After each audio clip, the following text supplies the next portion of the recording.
اللہ اکبر اللہ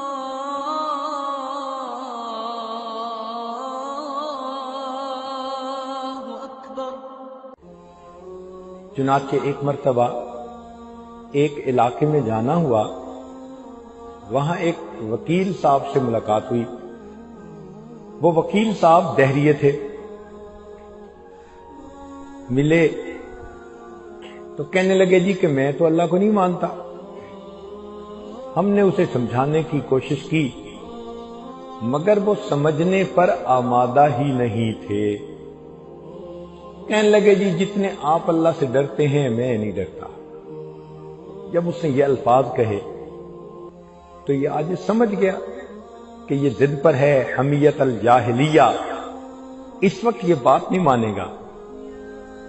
تو کہا کہ اچھا بھئی اگر آپ نہیں ڈرتے تو پھر آپ تیار رہیں، اللہ کے عذاب کا کوڑا تو آئے گا۔ کہتے ہیں دیکھی جائے گی۔ اللہ کی شان دیکھیں، 6 مہینے نہیں گزرے تھے، اس وکیل صاحب کو ایک ایسی بیماری لگی، ابکائی آتی تھی، اس کے منہ سے جو نکلتا تھا اس میں سے پخانے کی بو آتی تھی۔ اللہ نے دنیا میں دکھا دیا، جس زبان سے تم اپنے مالک کی شان میں گستاخی کرتے ہو، ہم اس منہ سے اگر نعمتیں کھلا سکتے ہیں، ہم اسی منہ سے پخانہ بھی نکال سکتے ہیں۔ میں نے ایک ڈاکٹر کو بتایا تو اس نے بیماری کا نام مجھے بتایا کہ حضرت اس بیماری کا یہ نام ہے، اس میں انسان کا سسٹم اس طرح ہوتا ہے کہ منہ سے جو نکلتا ہے اس میں پخانے کی بو ہوتی ہے۔ تو اگر انسان برے اعمال کرے تو پھر اللہ تعالیٰ اس کو بری موت دے دیتے ہیں۔ ہم لوگ تیسری کلاس میں شاید پڑھتے تھے، ایک دن اپنے اسکول سے گھر آ رہے تھے تو میرے ساتھ والا بچہ مجھے کہنے لگا کہ ہمارا ہمسایہ ہے اور اس کو رسیوں سے باندھا ہوا ہے، آپ نے دیکھنا ہے؟ تو میں نے کہا ہاں۔ چھوٹے چھوٹے تھے ہم دونوں، یہ وہ زمانہ تھا کہ ہمارے پاس پورے محلے کا ملٹیپل ویزا تھا، جب چاہتے جس گھر میں داخل ہو جاتے۔ ہر گھر میں عورتیں پیار کرتی، مرد پیار کرتے، جو دیکھتا وہی سینے سے لگاتا۔ تو چھوٹی سی عمر تھی، اس کے ساتھ جا گئے، اس نے مجھے کھڑکی سے دکھایا تو میں نے ایک بندے کو دیکھا کہ واقعی اس کو رسیوں سے باندھا ہوا ہے، بال بکھرے ہوئے ہیں، اور وہ تھوڑی تھوڑی دیر کے بعد کتے کی آواز نکالتا ہے، کتے کی طرح بھونکتا ہے۔ اگر باہر سے ہم آواز سنتے تو یہی سمجھتے کہ کتا بھونک رہا ہے، آنکھوں سے چونکہ دیکھا انسان تھا تو حیران۔ اس کو دیکھ کے میرے اوپر نہ ایک خوف ستاری ہوا۔ خیر میں گھر گیا، جا کے وہ والدہ کو بتایا، امی آج سکول سے آتے ہوئے راستے میں یہ واقعہ پیش آیا۔ تو پہلے تو امی نے ڈانٹا تم گئے کیوں؟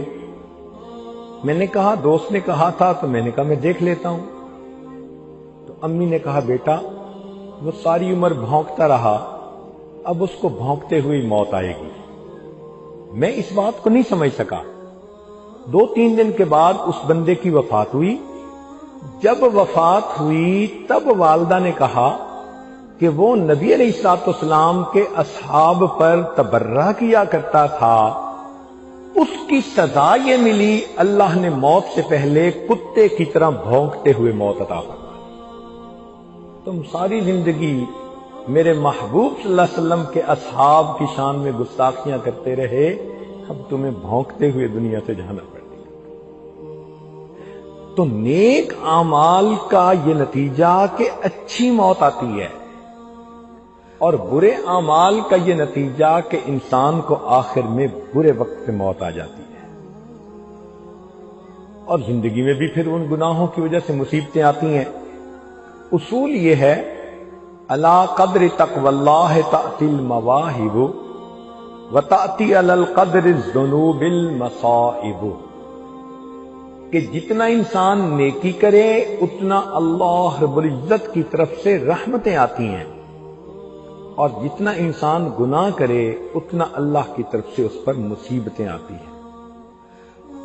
وہب بن منبہ کہتے ہیں رأیت فی بعض الکتب المنزلہ یا عبدی اطعنی، اے میرے بندے میری اطاعت کر، فیما امرتک، جو میں نے تجھے حکم دیا، ولا تعلمنی بما یصلحک، مجھے مت بتا کہ تیرے لیے بہتر کیا ہے، انی عالم بخلقی، میں نے پیدا کیا اپنی مخلوق کو، میں ان کو جانتا ہوں، انما اکرم من اکرمنی، میں اس کا اکرام کروں گا جو میرے حکم کا اکرام کرے گا، وَأُهِينُ مَنْ هَانَ عَلَيْهِ أَمْرِي، اور میں اس بندے کو ذلیل کروں گا جو میرے حکم کو ہلکا سمجھے گا، وَلَسْتُ بِنَاظِرٍ فِي حَقِّ عَبْدِي، اور میں بندے کے حق میں اس وقت تک نہیں دیکھوں گا حَتَّى يَنظُرَ عَبْدِي فِي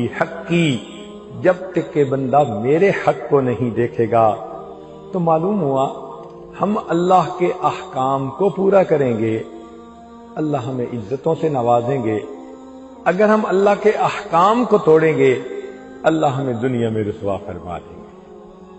چنانچہ گناہوں کے آثار میں سے ایک یہ بھی ہے کہ اب اللہ الا ان یذل من عصاہ اللہ عصاہ فی الدنیا والآخرہ، اللہ تعالی نے اس بات کا فیصلہ کر دیا کہ جو اللہ رب العزت کی نافرمانی کرے گا اللہ اس کو دنیا آخرت میں ذلیل فرمائے گا۔ وما اذنب عبد فی اللیل، اور بندہ رات کو گناہ نہیں کرتا، الا اصبح، مگر وہ اس حال میں صبح کرتا ہے، ومذلتہ علی وجہہ، کہ ذلت گناہ کی اس کے چہرے کے اوپر نظر آ رہی ہوتی ہے۔ تو انسان رات کو گناہ کرتا ہے، صبح کے وقت چہرے پر پھٹکار پڑی ہوتی ہے۔